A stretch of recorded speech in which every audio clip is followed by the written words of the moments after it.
দেখুন বন্ধুরা, আজকে আমি কলা ডিমের রেসিপি তৈরি করে আপনাদের দেখাবো। ডিম নিয়েছি 4 পিস, কলা নিয়েছি 4 পিস। দেখুন কাঁচকলা। দেখুন ডিমগুলি আমি কড়াইতে সিদ্ধ বসিয়ে দিচ্ছি।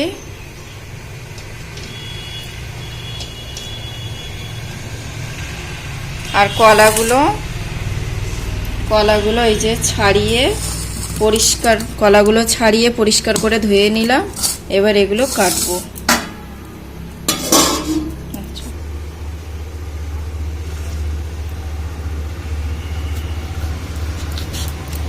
এগুলো একটা কলা 4 পিস করে কাটবো।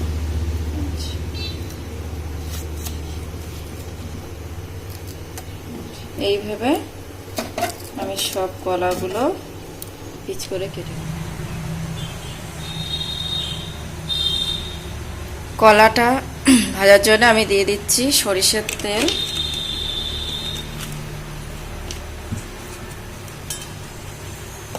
কেটে রাখা কলাটা আমি ভাজতে দিচ্ছি।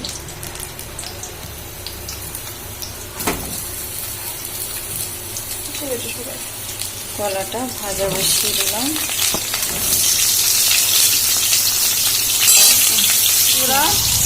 কলাগুলো আমার লাল লাল করে ভাজা হয়ে গেছে, এগুলো তুলে নেব। আমার লাল লাল করে ভাজা হয়ে গেছে, এবার এগুলি আমি তুলে নেব।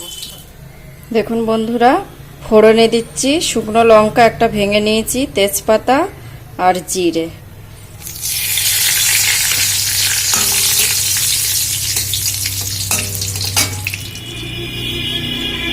দিয়ে দিচ্ছি পেঁয়াজের কুচি।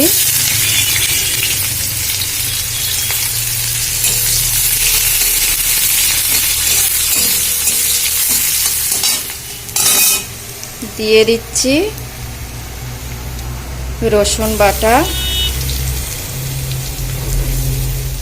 দিয়ে দিচ্ছি পরিমাণ মতন হলুদ গুঁড়ো,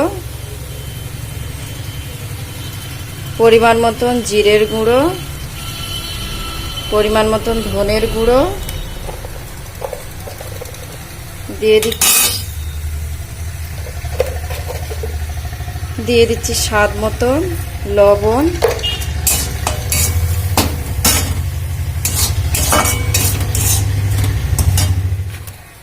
দিয়ে দিচ্ছি ভেজে রাখা কলাগুলো।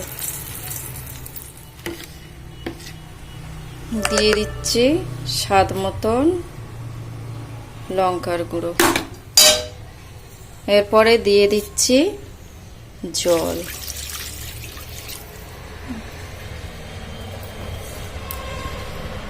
দেখুন বন্ধুরা, কিছুক্ষণ ফোটানোর পর দেখুন এবারে আমি দিয়ে দিচ্ছি ভেজে রাখা ডিমগুলো।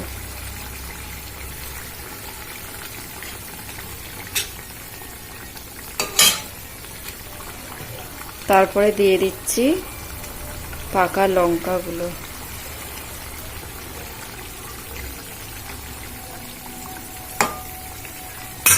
তারপরে 10 মিনিট মতন আবার আমি ফোটাবো। দিয়ে দিচ্ছি অল্প সামান্য পরিমাণে চিনি। দেখুন বন্ধুরা, কলা ডিমের তরকারিটা আমার একদম রেডি হয়ে গেছে।